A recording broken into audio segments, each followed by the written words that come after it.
Alors, justement, en page 28 de votre livre, vous avez un sous-chapitre qui s'appelle Vatican II ou l'appel à la fraternité universelle. Alors, je vais vous citer, c'est intéressant. Alors, vous dites, initié par le pape Jean XXIII et se voulant une ouverture au monde moderne, de fait de plus en plus anti-religieux, on peut comparer Vatican II pour faire moderne, comme à la même époque, Parly II ou Vélizy II, à la Perestroïka de Gorbatchev. Est-ce que vous pouvez un peu développer cette idée de Vatican II ou l'appel à la fraternité universelle? Tu continues à lire. Non, mais pour les gens qui vont regarder la vidéo, parce que on va pas lire tout le livre. Non, mais là, le paragraphe, il est très... Je dis qu'en fait, Vatican II est la ratification théologique, parce que finalement, on finit toujours par écrire quelque chose qui découle finalement d'une négociation et d'un rapport de force pratique. Ce que d'ailleurs les religieux, les catholiques intègrent, appellent le troisième ralliement. Mon plan rejoint totalement ceux des catholiques, puisque moi je dis qu'il y a 3 défaites et 3 soumissions de la catholicité depuis la Révolution française, et je vois que des catholiques, des théologiens catholiques parlent des 3 ralliements. Et c'est exactement les miens, donc je ne me suis pas trompé, je ne connaissais pas leur thèse, elle se recoupe entièrement. Et je dis que Vatican II est la validation théologique du rapport de force de l'après-guerre dans le monde occidental. Il faudrait vraiment lire mon bouquin, et qu'en fait il valide théologiquement quelque chose qui est de l'ordre de la défaite de l'Église, et ils se soumettent non seulement pratiquement mais théologiquement aux vainqueurs de l'époque, et finalement issus de la Deuxième Guerre mondiale, dans un contexte de victoire totale du judéo-protestantisme et de début de la colonisation. Hein, voilà. D'accord. Et de domination maçonnique, parce que tout ça, ce qui est au-dessus de tout ça, Déclaration universelle des droits de l'homme, c'est, je ne vous dis pas qui était Jean Monnet, ni René Cassin, etc. Et je dis, voilà, l'Église, pour survivre exactement comme elle l'a fait déjà sous la Révolution française, et comme elle l'a fait à la Troisième République, finalement, pour ne pas tout perdre, se soumet au pouvoir du moment, et plutôt que de le faire, pour ne pas être en désaccord entre sa pratique et sa théologie, finalement, trafique sa théologie pour dire, vous voyez, c'est conforme comment dirais-je, à nos textes. Mais en réalité, les églises ne font jamais que réécrire en permanence pour s'adapter. Je ferai la même métaphore.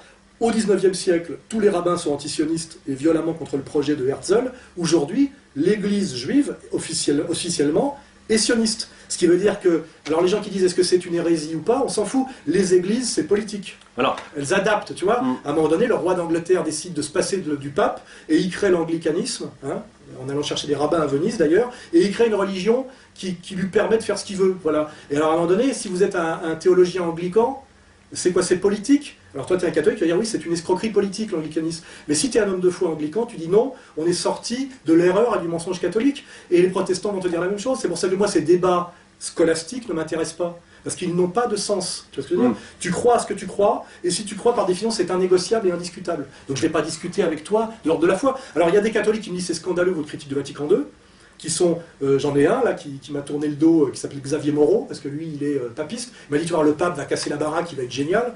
Je vois ce qu'a fait Ahmadinejad au niveau du combat contre l'Empire. Je vois que ce qu'a fait finalement Ratzinger, malgré tout son brio théologique, c'est demander en dernière instance aux prêtres pédophiles de mettre des préservatifs. C'est pas terrible comme combat contre la bête. Hein, voilà. Donc, c'est pas ce qu'il a dit, mais... Oui, ça revient exactement à ça. Tu vois. Et alors les cathos qui sont dans l'église me disent c'est une honte, c'est un blasphème, mais les cathos tradis me disent vous avez parfaitement raison, on est vous pourrez en parler ça avec Jovanovic, puisque vous allez le voir bientôt. Cette église est la putain de Babylone, et nous sommes à l'avant-dernier pape, et cette église est entièrement satanique. Bah, débrouillez-vous entre vous. D'accord. Alors justement, c'est très intéressant ce que vous dites. Je voudrais vous lire un petit texte, rapidement, c'est très rapide. Alors c'est écrit.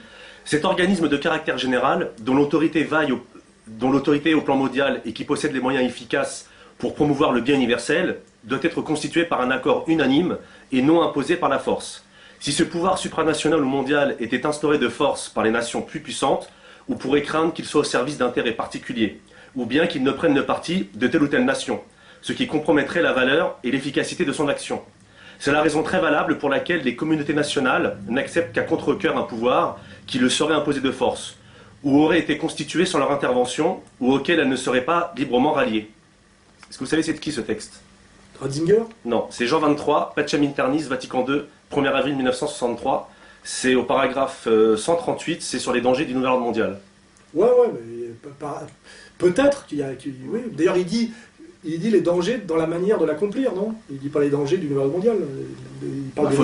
Il parle des médiations. Enfin, de toute façon, je pense qu'on peut trouver... Moi, j'ai essayé de ressortir les lignes de force de Vatican II. C'est main tendue aux religions exotiques, indiennes, etc. Oui, c'est ça. C'est réconciliation avec les musulmans. Et c'est enterrage de la hache de guerre avec les protestants. Et c'est cesser de déclarer le peuple juif comme peuple déicide. Moi, je suis dans la virilité intellectuelle. C'est ça le contenu objectif de Vatican II. Le reste, c'est des guirlandes. Hein, c'est ça, Vatican II. Vous n'allez pas me dire le contraire. C'est ça. Hein, on aime bien les hindous. On s'en fout, c'est loin. On aime bien les hindous, ils sont sympas, parce qu'ils sont aussi pour la paix universelle. Les musulmans reconnaissent, bien qu'ils ne pensent pas que le Christ soit le Messie, au sens où on l'entend nous, c'est-à-dire le Dieu aime quand même bien Jésus et Marie, donc c'est des potes. Et avec les protestants, on va arrêter de se bastonner. Voilà, ce sont nos frères, le texte, alors qu'avant c'est la guerre à mort entre protestants et catholiques. Et puis les juifs, avec ce qu'ils ont souffert, on va cesser de dire que c'est le peuple déicide. C'est-à-dire qu'on va faire exactement comme contre la psychanalyse, à cesser de dire que l'homosexualité était une pathologie. C'est-à-dire qu'il n'y a aucun argument théologique. C'est avec ce qu'ils ont morflé, on va arrêter de parler de ça. Je dirais, voilà, c'est ça Vatican II. Le reste, j'en ai rien à foutre. C'est ça et c'est rien d'autre. Mais il y a quand même des textes qui disent le contraire de... Non, c'est pas vrai, ils disent pas le contraire. Aujourd'hui, Benoît XVI a dit qu'il fallait ouvrir les frontières comment dirais-je, aux sans-papiers et aux Tunisiens. Ils ont intégré de A à Z le processus mondialiste. Et d'ailleurs, les critiques de l'Église, et là je peux même flatter quelque part certains païens, de toute façon dans l'universalisme chrétien, excusez-moi, il y a déjà de toute façon le mondialisme. Hein, à part que dans la Genèse, effectivement, il y a Babylone, enfin il y a la tour de Babel. Hein. Donc voilà, c'est... on peut dire j'ai trouvé ça, mais moi par exemple avec les musulmans, il y a des types en permanence qui me disent, voyez, ça dit ça, c'est... Moi je pense que les textes religieux malins, faits pour durer et faits pour faire de la diplomatie, parce que ce sont toujours des consensus, ont toujours des ambivalences et des portes ouvertes à la double lecture et comment dirais-je, à la réadaptation au cas où le cheval qu'on joue n'aurait pas gagné. Mais je dis que globalement, que fait l'Église catholique depuis l'après-guerre? Que fait-elle? Que fait-elle comme travail concret? Où en est-elle? Que dit-elle? Qu'est-ce qu'on apprend à l'Église? Qu'est-ce qui y est dit? Voilà, contre quoi l'Église combat-elle? Voilà, soyons honnêtes, que fait-elle? Comment traite-t-elle les traditionalistes, par exemple? Comment elle les traite? Comment, même Ratzinger, qui a essayé à un moment donné de leur tendre la main, comment il s'est comporté dès qu'on lui a mis un peu la pression? Je veux dire, où est la virilité là-dedans, d'une certaine manière? Par exemple, sur l'excommunication, il n'a pas levé l'excommunication de Monseigneur Williamson, alors que tout le monde voulait qu'il... Ouais, Ah ouais, mais c'est quand même... C'est-à-dire que c'est ça, ils l'ont à moitié abandonné. C'est-à-dire que, effectivement, l'Église catholique, avec Benoît XVI, on est à chaque fois dans le demi-courage. Je crois qu'il n'y a rien de pire. C'est-à-dire que c'est incompréhensible pour les gens extérieurs à l'Église, et ça déçoit tout le monde. Ça déçoit les modernistes parce que c'est un peu trad, ça déçoit les trad parce que c'est un peu moderne. Ratzinger est un grand théologien, mais malheureusement, il n'a pas la virilité politique parce que l'Église a tellement à perdre dans le combat qu'elle devrait mener. C'est ce que déjà disait Léon Blois, qu'elle préfère quand même encore sauver les meubles. Et moi j'ai vu une vidéo récemment, tu vois Ratzinger dans ce palais intégralement païen qui s'appelle c'est entièrement païen, excuse-moi, la chapelle Sixtine, c'est catholique la chapelle Sixtine? Tu as regardé ce qui est peint au plafond? C'est païen de A à Z, c'est que des corps à poil, etc. Enfin bon, c'est grec, au mieux. Et moi je vois Ratzinger regarder un numéro d'équilibristes en slip qui ont été sélectionnés pour un festival de trapézistes gays. Qu'est-ce que ça fait ça au Vatican? D'accord, mais c'est pas dans les textes, aucun moment. Ouais. Qu'est-ce que ça fait ça au Vatican? Comment moi je peux défendre l'Église quand un musulman me montre ça? Ça a circulé partout sur Internet. Et tu vois Ratzinger qui bave en regardant six musclores en slibard, en train de se frotter les uns sur les autres. Excuse-moi, mais je veux dire, je me pose des questions, tu vois. Donc moi je ne suis pas religieux, je ne suis pas catholique.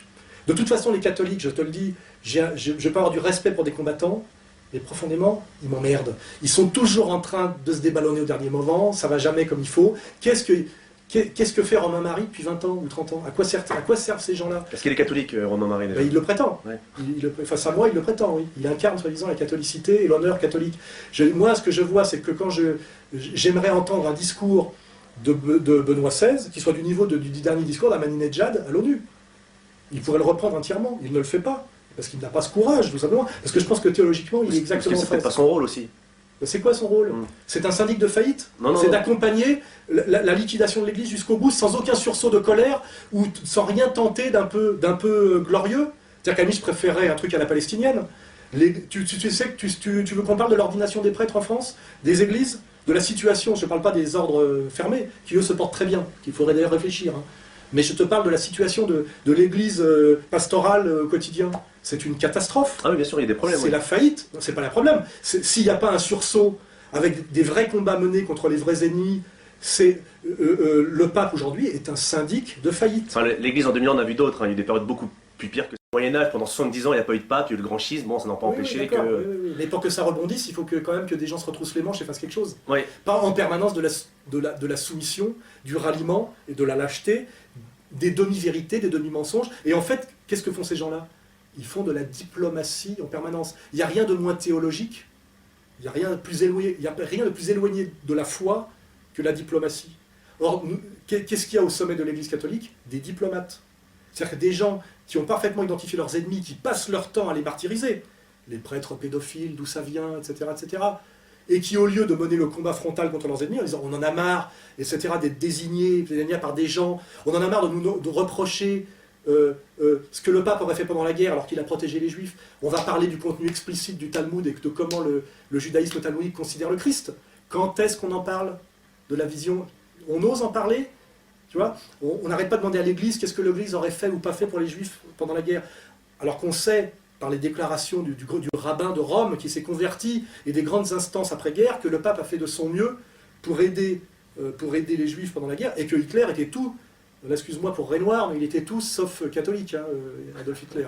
Il faut être très naïf pour penser que, évidemment, quand il reçoit De Grelle, il lui dit « j'aime bien le catholicisme », parce que il prend, tu vois ce que je veux dire, hein, c'est un politique lui aussi. Mais il ne faut pas rêver. Je veux dire, de dire que l'Église a marché main dans la main, le papisme a marché main dans la main avec le national-socialisme allemand, c'est un scandale. Ouais, il suffit d'être un peu cultivé, de voir quels sont les fondamentaux de l'hitlérisme, tu vois. C'est pas du tout la catholicité. Et de lire même les propos de table de Hitler, etc., et de voir de toute façon d'où ça vient, etc. Je veux dire, c'est une discussion assez claire. Or, on demande en permanence des comptes à l'Église catholique sur la période effectivement, qu'on appellerait l'occupation, et l'Église n'arrête pas de s'excuser d'avoir osé, de ne pas en faire assez, etc., comme si le destin de l'Église était de faire tout ce qu'elle peut, tu vois, pour sauver les Juifs. D'ailleurs, c'est ce qu'elle fait, puisqu'elle essaye de les convertir. C'est la seule chose qu'elle peut faire. Et alors qu'en permanence, nous avons un monde qui n'arrête pas de tirer à boulet rouge sur l'Église catholique, et ce ne sont pas les musulmans qui le font, en réalité, sur le plan théologique et journalistique. Je n'ai jamais vu, moi, des musulmans attaquer les prêtres, enfin, dénoncer les prêtres comme pédophiles, etc., etc. Or, à quel moment l'Église, qui quand même représente 1 milliard de croyants, se défend-elle contre une petite secte qui représente au maximum 15 millions de personnes sur Terre? Elle se soumet en permanence, elle demande pardon, elle baisse la tête. Donc nous avons un énorme animal fatigué, vieillissant, qui se fait humilier en permanence par un petit microbe, un éléphant qui se fait mater par une souris. Ça donne envie, ça, d'aller à l'église? Ça donne envie de croire? Ça donne envie de se battre? On pourrait dire la même chose, par exemple, pour la France, pour le combat français. Oui, mais ça veut dire qu'on se bat en dehors de l'église si on se bat pour elle, et on se bat en dehors de l'UMP si on se bat pour la France. Tu vois ce que je veux dire? Ça veut dire la même chose. C'est-à-dire que si on veut sauver la catholicité, ça passe sûrement pas par le soutien au Vatican. Ou alors c'est qu'on n'a rien compris, ou alors, je me trompe, mais on va vérifier, il suffit de regarder les chiffres. Okay. Je suis désolé, j'ai un grand respect pour le théologien Ratzinger, mais en tant que patron de l'Église et en tant que diplomate suprême de l'Église, son apostolat est un échec intégral. Je le dis, un échec intégral. Voilà. Ouais, enfin, faut.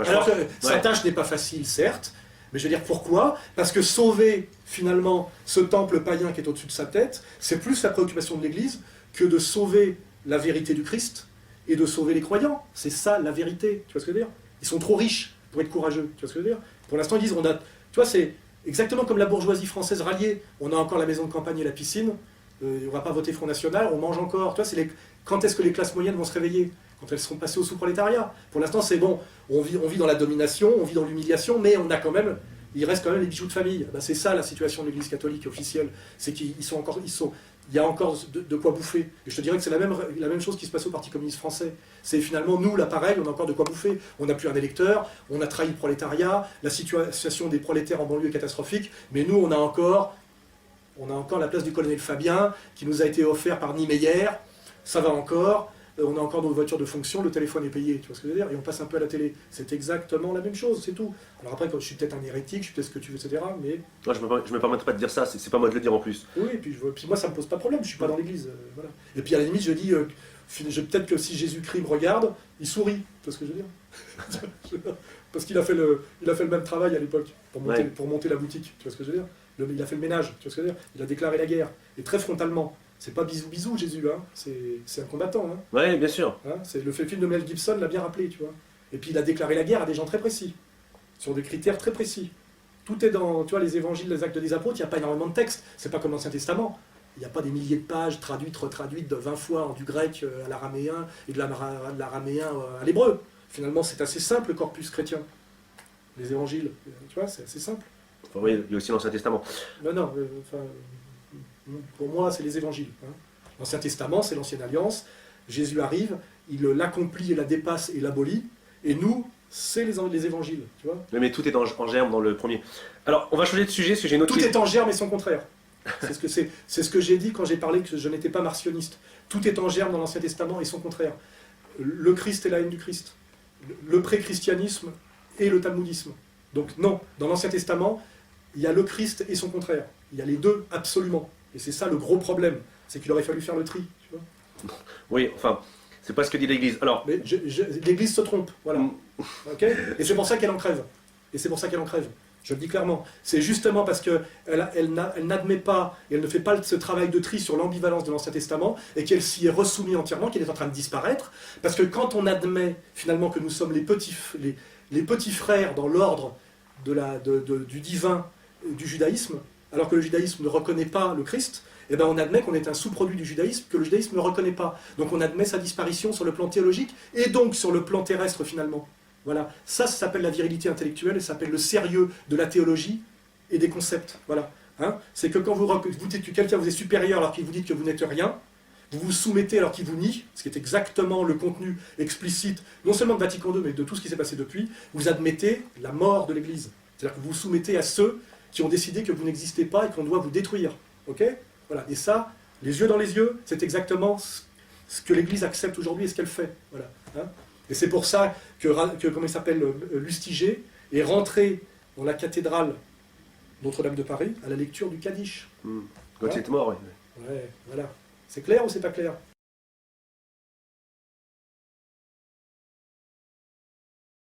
Je vais citer en tout Seigneur, tout Seigneur, Jésus-Christ. Vous voyez, c'est pas rien Jésus-Christ. Hein. Jésus-Christ, dans l'Évangile selon saint Matthieu, dont je ne citerai qu'un extrait, où là, en citant le Christ lui-même, cité, je dirais comme Socrate par Platon, cité par Matthieu, nous verrons aujourd'hui que Vatican II est une trahison totale du message et de l'alliance du Christ tel que ça nous a été transmis par les évangiles, et qu'en tant que chrétien authentique, je me sens totalement éloigné de l'Église catholique actuelle. Je donne totalement raison à, comment dirais-je, aux traditionalistes aussi bien qu'à Jovanovic.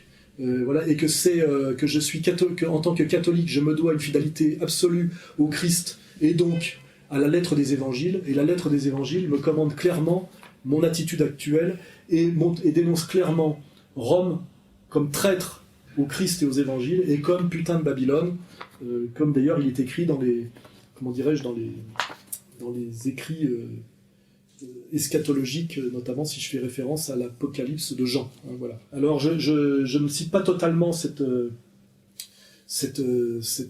partie des évangiles selon Matthieu, mais qui est ultra connue. On mettra peut-être l'extrait en entier, mais vous allez voir que c'est explicite et que c'est pas du tout le Christ de Thésée, le Christ droit de l'homiste et le Christ bisou qui fait moi-même que je finis par préférer le prophète armé Mahomet à ce Christ qu'on nous vend comme une espèce de type qui aujourd'hui rejoint les enfoirés et les restos du cœur. Vous voyez, voilà, le vrai Christ n'est pas celui-là. Malheur à vous, scribes et pharisiens hypocrites, car vous payez la dîme de la menthe, de l'âneth et du cumin, et vous négligez les choses les plus importantes de la loi, la justice, la miséricorde et la fidélité. Il fallait faire ces choses-ci et ne pas omettre celles-là. Conducteur aveugle qui coulait le moucheron et qui avalait le chameau. Malheur à vous, scribes et pharisiens hypocrites, car vous nettoyez le dehors de la coupe et du plat, tandis qu'au dedans vous êtes plein de rapine et d'intempérance. Pharisiens aveugles, nettoie premièrement le dedans de la coupe et du plat, afin que le dehors en devienne aussi net. Malheur à vous, scribes et pharisiens hypocrites, car vous ressemblez à des sépulcres blanchis, qui paraissent beaux par dehors, mais qui au-dedans sont pleins d'ossements de mort et de toutes sortes de pourritures. Vous, de même, au dehors, vous paraissez justes aux hommes, mais au-dedans, vous êtes remplis d'hypocrisie et d'injustice. Malheur à vous, scribes et pharisiens hypocrites, car vous bâtissez des tombeaux aux prophètes et vous ornez les sépulcres des justes. Et vous dites, si nous eussions été au temps de nos pères, nous n'aurions pas été leurs complices pour répandre le sang des prophètes. Ainsi vous êtes témoins contre vous-même que vous êtes les enfants de ceux qui ont tué les prophètes. Et vous comblez la mesure de vos pères. Serpents, race de vipères, comment éviterez-vous le châtiment de la Guéhenne? Alors voilà ce que dit le Christ au Sanhédrin, aux Lévites, et voilà pourquoi le Christ est venu pour rétablir la vraie religion du vrai Dieu, c'est-à-dire amener la nouvelle alliance pour abolir l'ancienne qui avait été totalement trahie par les élites juives, c'est-à-dire du Sanhédrin. Le message du Christ est explicite, c'est un révolutionnaire, il est venu pour chasser les marchands du temple, il est venu pour lutter contre ce détournement de la religion de Dieu en religion mammonique, et aujourd'hui, s'il était présent sur terre, peut-être l'est-il, il serait assis ici à côté de moi, hein, et il ne trônerait pas à côté, comment dirais-je, du pape actuel sur le trône de Saint-Pierre. C'est une certitude. Ce texte, je mets au défi de faire rentrer ce texte dans Vatican II. C'est pour moi strictement impossible, c'est comme faire rentrer un carré dans un cercle dans un carré, on va voir, je sais pas, on verra. Enfin voilà, et ça je le dis aussi pour mes frères musulmans, c'est ça le Christ, vous voyez, hein, c'est pas tendez la joue gauche.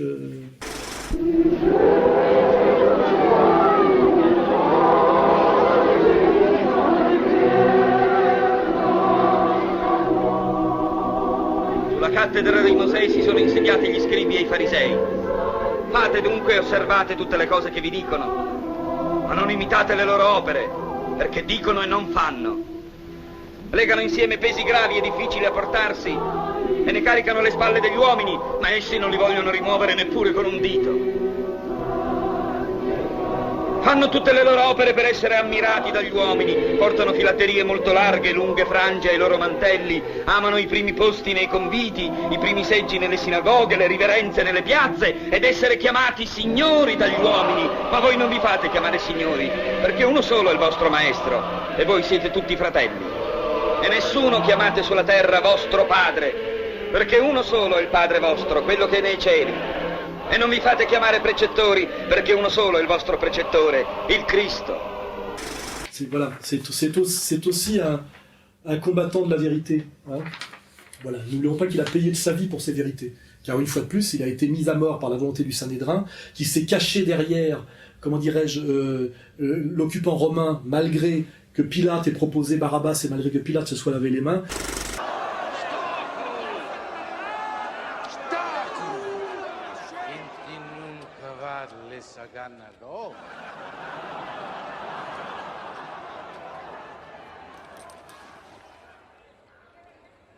Yerilkom di kursana, açısı bilkom avedra şakka.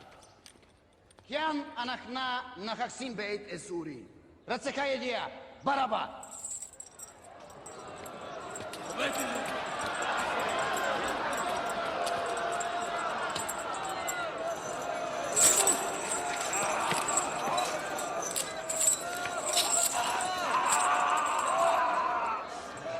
Heden man bayin antun diyesizi bilkom.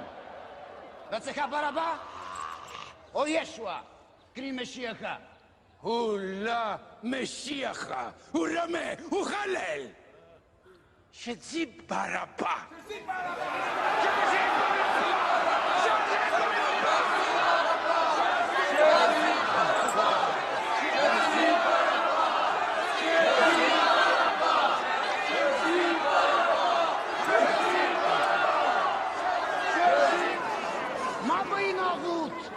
Im Yeshua Ansaret. Yitztalev!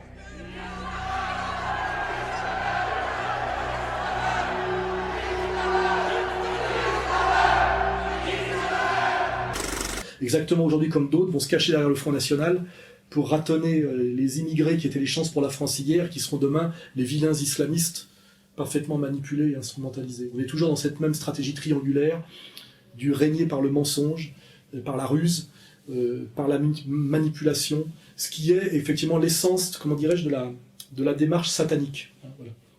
De la malhonnêteté, du mensonge. Voilà. C'est clair et net, c'est Jésus-Christ qui le dit. Voilà. Alors après, peut-être qu'en France, on n'a plus le droit de citer le Christ, et peut-être que M. Prasquier veut nous demander aussi qu'on enlève tous les symboles chrétiens de la terre de France, puisque le Christ est effectivement un ignoble antisémite. Donc effectivement, peut-être qu'il faudrait effectivement enlever tous les Christs qui sont encore en France, effectivement, sachant ce que le Christ a dit en chassant, je le rappelle, les marchands du temple.